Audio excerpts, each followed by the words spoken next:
거침없이 하이킥. 오늘도 장장 콤비와 함께합니다. 장성철 공론센터 소장 어서 오십시오. 네, 안녕하십니까. 장윤선 정치전문기자 어서 오십시오. 네, 안녕하십니까. 예, 오늘 광복절인데요. 여야는 광복절도 갈라졌습니다. 두 쪽으로. 어떻게 보십니까? 엄중하게 대응하겠다라고 그런 말을 하는 분들에 대해서는 예. 대통령실에서 예. 엄중하게 대응하겠다라고 경고를 했습니다. 예. 엄정하게요. 네, 왜냐하면 일부 단체가 예. 정부 주최 대통령 참석하는 예. 광복절 행사에 참석 안 한 거지. 예. 대통령이 참석한 행사에는 2,200여 명의 예. 뭐 정치권, 시민사회 단체, 광복 단체 다 참여했다. 예. 일부 단체가 지금 빠졌는데 예. 반쪽 행사라느니 예. 뭐 한쪽만 참여했다라더니 그런 용어를 쓰면은 엄중하게 대응하겠다라고 하니까 예. 그런 표현은 좀 삼가해 주십시오. 깜짝 놀랐습니다. 거의 가만두지 않겠어. 뭐 이런 분위기인 것 같은데요. 아이고 깜짝 놀랐습니다. 네, 무슨 광복회 자체를 네. 그냥 뭐 원어브댐 하나의 단체 이렇게 표현할 수는 없는 거죠. 예. 내년 이제 60주년 되는 단체고 역사성이 있는 단체고 이종찬 광복회장이 그동안 여러 매체에 출연해서 메시지를 일관되게 주장하고 있는 가운데 광복회에만 참석하지 않은 게 아니라 국회의장도 사상 초유입니다. 한 번도 없어요. 산부 요인이 광복절 경축식에 참석하지 않은 것은 이번이 처음 있는 일이고요. 이거 그냥 넘어갈 일이 아닙니다. 네. 그리고 그 다수의 야권의 지난 총선에서 범야권 192석인데 야권의 정치인들이 다 거의 참석을 안 했어요. 물론 이제 개혁신당의 경우에는 대표 참석한 걸로 알고 있지만 원내대표 뭐 이준석 의원 이런 분들도 참석하지 않았거든요. 그런데 그것에 대해서 뭐 반쪽짜리 경축식이라는 표현은 잘못됐으니까 앞으로 엄정 대응하겠다. 저는 정부의 이런 태도가 정말 잘못됐다고 생각합니다. 그 어떤 때보다 통합의 메시지가 나와야 되고 일본에 대해서 강경한 메시지가 나와야 되는 8.15 경축식에 도대체 내부 국민들을 향해서 겁박하는 겁니까?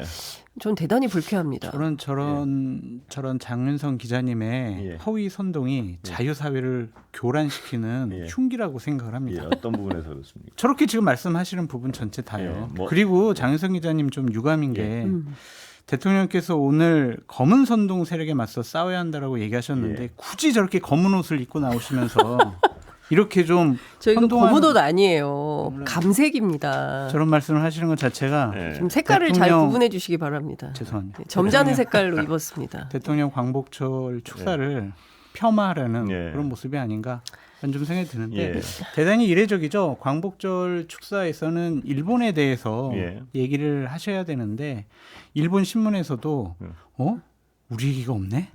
엄청 당황해하고 있어요. 그러면서 이제 통일 얘기를 하시면서 자유주의를 파괴하는 선전 사이비 지식 세력 이들이 기득권했다 이렇게 얘기를 하시면서 내부적으로 본인들에게 협조하지 않고 반대하는 분들에 대해서는 갈라치게 하는 모습을 보였단 말이에요. 그런데 어떻게 통일을 할 수가 있어요? 대한민국 공론을 하나로 뭉치고 다양한 이해관계에 있는 분들을 설득을 해서 통일 담론을 만들고 그것을 좀 하나의 힘으로써 북한을 설득해 나가는 모습을 보여야 되는데 지금 광복절부터 지금 반쪽은 아니고 그러면 3분의 2쪽이 됐고 또한 통일 문제와 관련해서도 대단히 지금 어떤 논쟁을 벌이는 것이 아니라 갑자기 이렇게 툭 던져놓으셨단 말이에요. 그러니까 그것이 뭐 잘못됐다는 것이 아니라 그래서 과연 이런 광복절 경축사가 맞는 것이냐 좀 그런 생각이 좀 들었습니다. 사상 초유의 사태인데요. 그렇습니다. 이렇게까지 분열을 가져와야 되나요? 정말 그 인사 독립기념관장 인사를 강행해서 어떻게 보세요?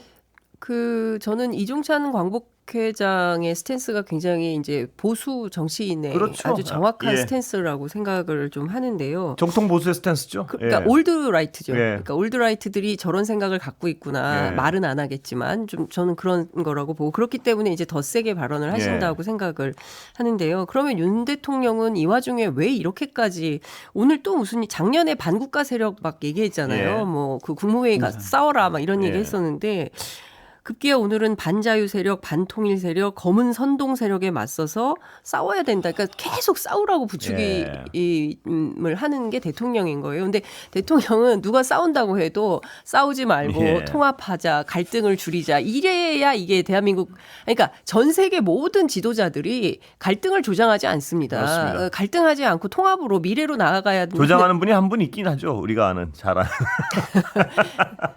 유력 주자 중에 한 분 있으시죠. 네. 근데 지금 그러니까 뭐 있죠. 그렇지만 이재명 대표. 네? 이재명 대표 말씀하시는. 아닌 것 같은데. 여하튼. 오늘은 농담을 농담 기조로 컨셉을 잡고 오신 것 같은데 별로 이렇게 먹히지는 않습니다. 네. 그래서 제가 사실 오늘 막 진짜 너무 힘들었어요. 네. 아침 방송하고 오후에 민족문제연구소가 주관하는 효창공원에 굉장히 많이들 시민들이 모이셔서 땡볕에 34도에 진짜 길바닥에서 거리 방송하고 왔더니 너무 기운이 빠지는데 아무리 이해하려고 해도 그렇습니다. 대통령의 이런 스탠스가 왜 그런 건가 좀 도무지 좀 갈피를 못 잡겠고요. 생각나는 것은 딱 하나입니다. 그러니까 지금 뭘 해도 지지율이 오르지 않잖아요. 그러니까 뭘 해도 30% 돌파가 안 됩니다. 그러면 지금 뭐 한동훈 대표를 믿을 수가 있겠습니까? 검찰을 믿을 수 있겠습니까? 야당 뭐 난리죠.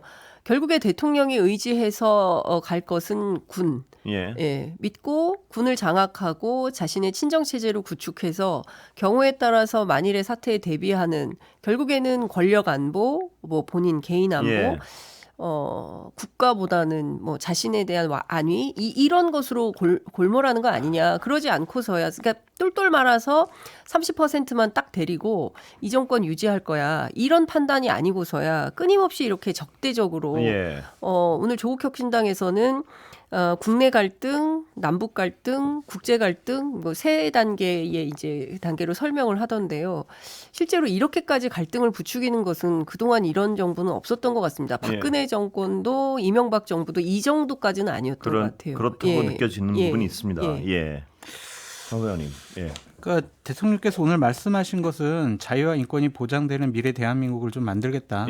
북한까지 뭐 통일 문제를 얘기하시면서 완전한 대한민국을 만들겠다. 그것이 완전한 광복이다. 그런 얘기를 하셨는데 그런 얘기를 하시려면 국가적인 토론을 통해서 공론화 작업을 통해서 상대편, 내 의견에 동조하지 않는 사람, 그 사람들 얘기를 충분히 들으시면서 설득해 나가는 과정이 필요하거든요. 근데 그런 것들이 좀 부족해 보이고 그냥 저 사람들은 도저히 저 검은 선동 세력이라서 말이 안 통해. 그러니까 저 사람들 빼고 가야 돼.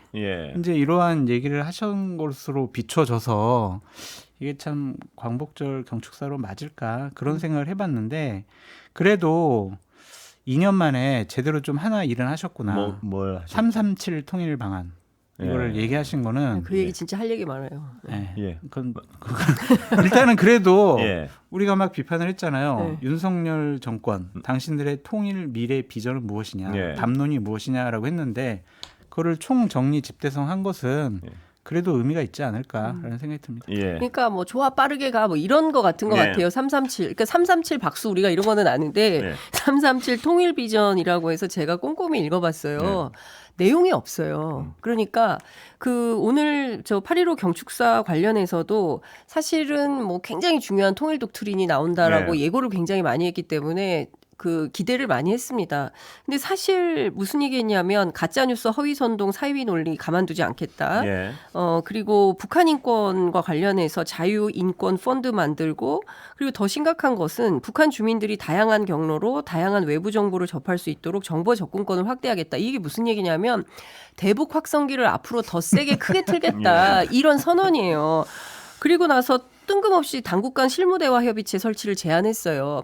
아니 북한은 올 초에 무슨 얘기했냐면 적대적 두 국가를 오늘 얘기했습니다. 통일은 없다 그랬어요. 그러면 그에 맞서서 우리한테 어떤 방안이 있는지 어떤 대화 채널을 복원할 건지 한라인은 어떻게 할 건지 이 평화협력 체제를 어떻게 만들 건지 이런 총체적인 마인드 없이 느닷없이 막 이런 북한 인권 얘기하면 북한이 나오겠습니까? 거기다 대고 대화하자 그러면 하겠습니까? 허망한 얘기만 하고 있는 겁니다. 그러니까 대통령실이 주관해서 만들어낸 그 337 통일 방안이라는 것이 과연 현실성이 있는 거냐. 그러니까 결국은 북한을 압박해서 통일로 가겠다. 그러니까 레짐 체인지를 통한 통일 방법론, 그러니까 이른바 북한 붕괴론에 근거한, 이건 역시 뉴라이트 세계관하고 맞닿아 있는 것이죠. 그렇다고 한다면 대단히 위험한 것이죠. 한반도의 운명을 전쟁의 위기로 몰아넣는다는 건데, 광복 79주년에 내년 80주년인데요. 대통령이 사실상 전쟁 선포한 거나 다름없다. 이런 비판 안 할 수가 없고. 전쟁이에요. 그리고 그러니까요. 그러면 안 된다는 말씀을 드리는 겁니다. 항구적인 한반도의 평화 체제를 어떻게 만들 것인지 평화의 대안을 대통령이 내놔야 된다. 저는 이런 생각을 하고요. 오늘 경축사 가운데 저는 정말 기가 막혔던 대목이 1945년 일제의 패망으로 해방이 되었지만 이라는 대목입니다. 그냥 넘어갈 수가 없어요. 그러면 일본이 패망 안 했으면 독립은 없었다는 겁니까? 그러면 저희가 사실 잘 다 기억하는 것처럼 1894년 동학농민혁명으로부터 시작해서 1907년 군대 해산하고 1905년 을사늑약 체결되고 1910년 경술국치, 그 와중에서 꾸준히 있었던 의병활동, 독립운동 역사, 이거 다 인정 안 하겠다는 겁니까? 이 자체가 뉴라이트 세계관인 거죠. 대단히 충격적입니다. 너무 좀 확대 해석하는 거 아니냐라는 좀 생각이 들고, 특정한 용어 선택을 갖고 그런 역사관까지도 부정하는 듯한 말씀하시는 것은 조금 아니 과해 근데 보인다. 좀 걸리지 않으세요? 생각도 1945년 일본 일제의 패망으로 해방이 되었지만 뭐 일제 패망으로 해방이 됐잖아요. 아니죠. 꾸준히 우리가 독립운동도 독립운동을 하고, 했기 우리가 때문에 독립운동을 쟁취한 해서 것이지. 우리가 독립운동을 해서 일제가 패망을 한 거죠. 그렇게 봐야지. 우리가 독립을 해서 일제가 패망한 것은 아니고 그건 별건으로 봐야 되지만, 우리가 독립을 쟁취하기 위해서 끊임없는 독립운동 역사가 있다, 이 자체를 폄훼하거나. 설마 그거를 폄훼하거나 부정을 하겠습니까? 안 그러길 바랍니다. 그런데 이게 있는 것 같습니다. 용어 하나만 보면 뭐 이거는 어떤 논란의 여지가 있어도 방향성 때문에 그런 어떤 추정이나 오해라면 오해랄까요? 그런 걸 많이 하는 것 같아요. 뭐냐면 지금 벌어지고 있는 여러 일의 방향성. 그렇죠. 그런 것들을 보면 일본에 대한 어떤 각종 일방적인 양보들. 그러니까요. 그러니까 뭐 독도 수호 훈련도 좀 오래 안 했다, 취소했다 하니까 이제 그대로 하겠다라고 얘기를 하고, 제가 상당히 좀 문제 삼고 싶었던 건 뭐냐면은요. 그러니까 조태열 주일대사가 사도광산 등재 반대 국익에 도움이 안 된다, 이런 발언을 해요. 이게 일본 대사인지 우리 한국 대사인지. 언제 한 발언입니까? 이게 8월 13일 날. 그랬습니까? 그래가지고 외교부가 식민 지배는 불법 입장을 계속 유지하고 있다라고 하면서 조태열 대사의 말을 수습하려고 막 노력을 했어요. 그러니까 이게 과연 이게 대한민국 공직자인가, 좀 그런 생각이 들고, KBS 같은 경우에는 아무리 생각해도 도저히 이해가 안 돼요. 이해가 안 되죠? 이거는 박민 사장이 과연 사장으로서 역할을 제대로 하고 있는가? 이게 뭔가 좀 뭐 허술하게 뻥 뚫린 거 아닌가? 지금 넋을 놓은 게 아닌가? 이건 글쎄, 이게 초등학생을 비하하는 건지 모르겠지만 초등학생도 일을 맡겨놓으면 그렇게는 안 할 것 같아요. 초등학생을 비하하는 거 맞는 것 같은데. 죄송합니다. 그래서 이게 뭔가 좀 분위기가 이상하잖아요. 독립기념관장에 글로라이트 인사를 하고 그런 걸 보면, 제가 어떤 한 용어를 가지고 논란이 있는 용어들이 있어도 이쪽에서 볼 수 있고 저쪽에서 볼 수 있는 용어들이 있겠죠. 그러나 이 전체적인 방향성이 가리키는 곳이 너무나 좀 이상하단 말입니다. 이상한 게 아니라 위험하죠. 위험하고 이상하죠. 상당히 위험하고, 그리고 어떤 분 표현처럼 기괴하고요. 기괴하다고 볼 수도 있죠. 그러니까 사실 전 세계 모든 극우가 있지 않습니까? 소수고. 그리고 사실 그동안 이런 뉴라이트 사관이 이명박 박근혜 정권을 거치면서 상당 부분 대한민국 사회에서 주변화되거나 정리된 이슈였습니다. 보수파 분들도 많은 분들이 그건 인정을 안 해요. 어떤 부분? 뉴라이트 사관. 그러니까 말이 안 된다. 말씀하신 대로 정말 그것은 있을 수 없는 일이고, 이종찬 광복회장 얘기대로 자꾸 이렇게 하면 결국에는 우리가 일제 강점기를 합법화하게 되는 것이고, 독립운동 역사를 송두리째 부정을 하게 되면, 그러면 우리가 일제 강점기에 있었던 수많은 일들, 그리고 현재 지금도 진행되고 있는 독도에 대한 침탈 야욕, 일본에, 그리고 교과서 왜곡, 그다음에 뭐 일본해라고 동해를 일본해라고 표기하거나 이렇게 그런 주장을 국제사회에 계속 끊임없이 하는 것들, 이런 것들에 대해서 우리 스스로 정당성을 부여하게 된다는 겁니다. 그렇기 때문에 정부는 절대로 이런 기조를 가져서는 안 되는 거예요. 그리고 이거를 뭐 이런 사람도 있고 저런 사람, 학문의 영역에서는 자유를 보장할 수 있지만 국가라는 것은 정통성이 있어야 되는 것이고, 분명한 민족의 정체성이 유지가 돼야 되는 거고 이 길이 맞다.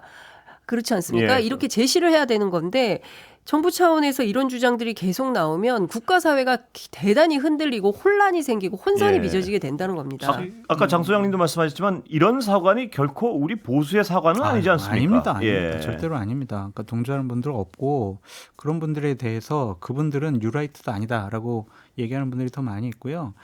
근데 최근에 벌어진 일들을 쭉 살펴보면 예.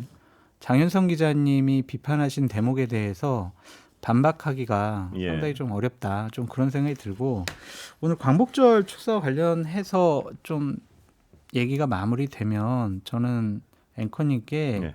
우리 이런 말 했으면 좋겠다고 예. 저희 통일 좋다고요. 예. 337 좋아요. 예.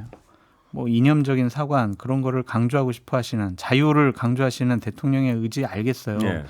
근데 정말 저 지금 의료대란에 너무 겁이 나요, 진짜. 예, 그렇습니다. 심각합니다. 예. 좀 남북 통일 좀 좋은데 예. 좀 의료대란부터 좀 해결하는 유능한 정부의 모습을 좀 보여줬으면 좋겠어요. 뭐 의료대란 얘기 갑자기 꺼내셔서 그런데 네. 해결을 위해서 뭘 하고 있나요? 아니, 없어요. 그러니까 이런 거예요. 복귀해라 전공이.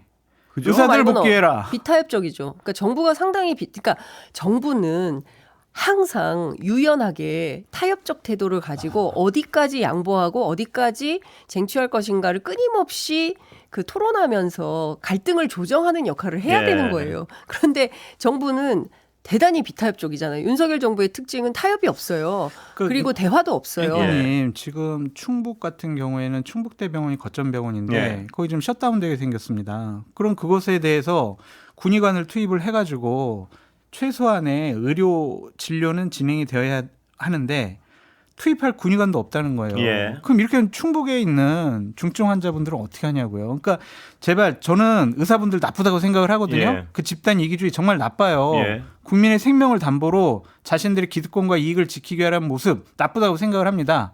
그러면은 그거를 해결하기 위해서 정부가 보다 더 대안 있는 보다 더 국민을 위하는 그러한 정책을 가지고 국민의 여론을 받든지 아니면 의사들을 설득을 하든지 예. 아니면은 정말 수가를 조정을 해서 필수 의료 그 분야에 대해서 많은 의료인들이 성형외과, 피부과로 가지 않고 흉부외과 이런 쪽으로 갈 수 있도록 정부가 제도적인 개선을 해야 되는데 그것은 또 지금 보이지가 않아요. 그래서 전 너무 화가 나요. 예, 그래서 경축사를 듣고 아니 저런 큰 담론보다 정말 우리 국민의 생명과 안전을 지키는 정말 의료 대란을 그거부터 해결했으면 좋겠다는 생각이 들더라고요. 이런 거죠. 공감합니다. 대통령이 전적으로. 예, 예. 뭐 먹고 살기 힘든 국민들이 뭐 건국절 그런 거 관심이나 있겠냐라는 이제 말씀을 옳은 하시- 말씀이에요, 진짜고. 예? 옳은 말씀이라고요. 아니 저는 두 가지 문제를 지적하고 싶은데 먹고 사느라 정신없는 국민들도 건국절 문제는 그냥 넘어갈 수가 없어요. 예. 왜냐하면 전 세계 어디가 건국절이 있습니까? 정부 수립을 하고 독립기념일이 있고 혁명기념일이 있는 거지. 건국절을 굳이 이렇게 만들려고 하는 안 한다고 이유가 했으니까. 뭐냐. 그러니까 안 한다고 해서 정말 다행이고 그 약속을 계속 지키면 좋겠다라는 생각이 좀 들면서 동시에 그러면 윤석열 대통령은 먹고 사는 문제에 얼마나 큰 관심이 있냐는 거예요.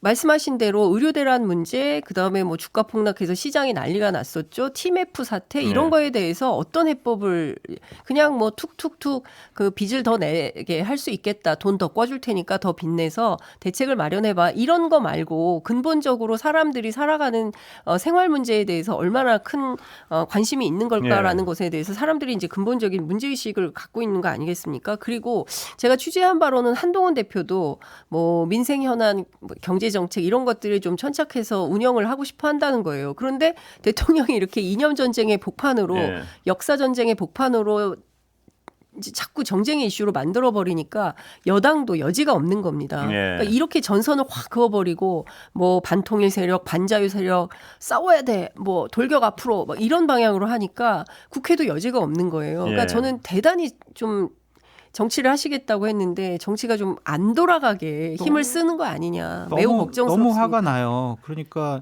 지금까지 세수 결손이 100조가 넘는다고 보도가 나왔잖아요.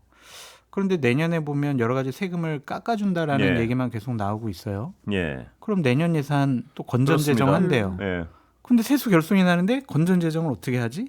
그리고 내년 예산 3% 인상을 좀 해가지고 국회에다 제출한다. 과연 이게 능력 있는 정부의 모습인가라는 좀 생각이 들어요. 그래서 좀 대통령께서 다른 부분보다는 좀 나라가 시스템적으로 좀 돌아가게 정상화시키는데 그 부분에 그냥 기본에 충실했으면 좋겠다는 생각이 들더라고요. 정상화를 시키는 것까지는 바라지 않아도 말해야죠. 뭘 망치진 않았으면 좋겠는데요. 그건 너무 비참하잖아요. 우리 대한민국 대통령이. 현실이 그렇지 않습니까? 선거 앞두고 의대 정원 아무런 대책 없이 물론 저도 장 소장님 말씀대로 의사들의 집단 이기주의 저도 비판적인 사람인데 분명한 것은 정부가 대통령이 아무런 대책 없이 이걸 툭 던지는 바람에 의료계가 지금 엉망진창이 돼 있지 않습니까? 망가지게 생겼죠. 기초과학도 그렇지 않습니까? 예산 아무런 대책 없이 그냥 다 깎아 무슨 카르텔이니 뭐니 해가지고 지금 기초과학계가 엉망진창이 돼 있다는 거 아닙니까? 근데 이런 어떤 엉망으로 만들어 놓은 것만 제자리로 돌려도 좀 한숨 쉬겠어요. 아니, 그런데 그러니까 지금 이렇게 광복절 가지고 맞습니다. 나라를 절단 내놓고 반으로 예. 이게 이럴 때가 아닌 것 같은데요. 아니 그러니까요. 지금 뭐 대통령이 그토록 주장에 맞지 않는 국제사회가 지금 상당히 뭐 저 이란 전쟁 문제, 중동 전쟁 이슈 있죠. 뭐 미국 대선이 있죠. 예. 정말 뭐 북러 간의 군사 동맹으로 가고 있죠. 정말 국제사회 이슈 굉장히 많은데 그런 것들을 대응하기 위해서라도 내부에서 어떻게 하면 통합할까, 야당을 어떻게 하면 설득해서 예. 일이 되도록 할까. 사실은 이런 데 주력하는 게 맞는데 맞습니다. 끊임없이 대결을 부추기고 갈등을 조장하고 이런 방식으로 나가기 때문에 이게 답이 없다. 예. 그러니까 많은 국민들이 이제 체념하거나 포기하기 시작하는 것 같습니다. 그래서 정말 더 큰 문제라는 예. 생각이 좀 들고 예. 자영업자 100만 시대거든요. 그렇습니다. 저 폐업이 100만이라는 거거든요. 그러면 여기에도 특별한 대책이 좀 필요한 겁니다. 이상하게도 우리 IMF 이후에 자영업자들이 굉장히 많이 폭증하지 않았습니까? 예. 이분들의 생계 대책 같은 것도 별로 없는 거예요. 그냥 모든 건 그냥 각자 도생으로 너희들이 알아서 해라. 나는 모르겠다. 이런 방식이라면 도대체 정부가 있는 건가? 뭐 이런 의심을 하지 않을 수가 없게 되는 거죠. 근데 그 수치는 좀 말씀드려야 되는 게 자영업자 폐업이 100만이지만 이렇게 더 많이 이제 개업을 신청한 분이 7만 명이 더 넘는데요. 그래서 107만 명 정도가 늘었다. 그래서 폐업만 가지고 우리가 뭐 아니 근데 안 그것도 좋다라고 중요한 얘기하는 굉장히 중요한 부분인데요. 자영업자들이 자기 돈 까먹으면서 그렇죠. 문을 닫았다 다시 만들고 또 망하고 또 만들고 이런 게 그러니까 계속 그렇죠. 피를 흘리면서 재생산되는 그러니까 과정이 그런 있는 부분도 출혈 경쟁인 그런 거죠. 부분도 있는데 AI 등 막 이렇게 온라인 쇼핑이나 예. 아니면 그쪽 분야에 1인 기업들이 많이 늘어났다는 거예요. 그래서 패러다임이 좀 변화된 것은 좀 우리가 인정하고 넘어가야 될 부분인 것 같아요. 그냥 예를 들면 우리는 자영업자 하면은 음식점 하시는 분들 예. 장사 안 돼서 폐업했네. 그분들이 다른 업종으로 했네. 이것만 보는 게 아니라 좀 패러다임 바뀌는 부분도 생각을 해보시면 그건 사회의 변화가 있으니까요. 맞습니다. 예. 그런데 다른 얘기를 좀 해야 될 것 같은데 네. 시간은 얼마 남지 않았는데요. 하여튼 오늘 너무 속상했습니다. 네. 그렇습니다. 워낙 답답한 게 많아가지고 그쪽 얘기하다 보니까 시간이 다 가버렸는데요. 네. 안보라는 교체는 좀 추가 취재가 됐습니까 혹시? 뭐 왜 그렇게 갑작스럽게 다 했는지? 월요일 날 예. 말씀드린 것에서 더 업데이트 그렇습니까? 그 정도 내용인 거고요. 예. 결국은 이제 김용현 김용현을 위한 인사였다. 뭐 이게 대관식이었다. 아직까지 이게 이제 뭐 물론 이제 예. 그 정부에서는 부인하고 예. 절대 뭐 한 사람을 위한 인사는 말도 안 되는 가짜 뉴스다 이렇게 주장을 하지만 뭐 많은 정치인들이나 국방부 주변에서 흘러나오는 얘기를 종합하면 네. 그거 말고는 다른 얘기가 나와야 되거든요. 그러면 근데 별도로 나오는 얘기가 없습니다. 혹시 장 소장님 다른 얘기 좀 알고 아니 계십니까? 정확히 그때 취재를 잘 하셨고 장윤성 기자님이 그렇게 취재하시는 내용들이 네. 일주일 내내 네. 그런 식으로 뭐 흐름이 흘러가더라고요. 예. 그래서 취재를 워낙 잘하셨고 하여튼 문제인 것 같아요. 좀 빡시게 예. 하여튼 예. 여러 가지가 비판도 많이 나오고 문제점이 많이 있다고 하죠. 예. 그게 안보실장을 군인으로 하느냐. 예. 그런 저는 부분들도 어제 문제가 박범계 예. 의원 여기 예. 출연해서 했던 얘기 사실 제가 그 얘기를 월요일 날 들었는데 예. 거기까지 너무 많이 나가는 것 같아서 그거는 얘기를 안 너무 했는데 나갔어. 박범계 의원이 어제 얘기를 그냥 하시더라고요. 불안감이겠죠. 여기까지 네. 듣겠습니다. 감사합니다. 네, 감사합니다. 고맙습니다. 장윤선 기자, 장성철 소장이었습니다.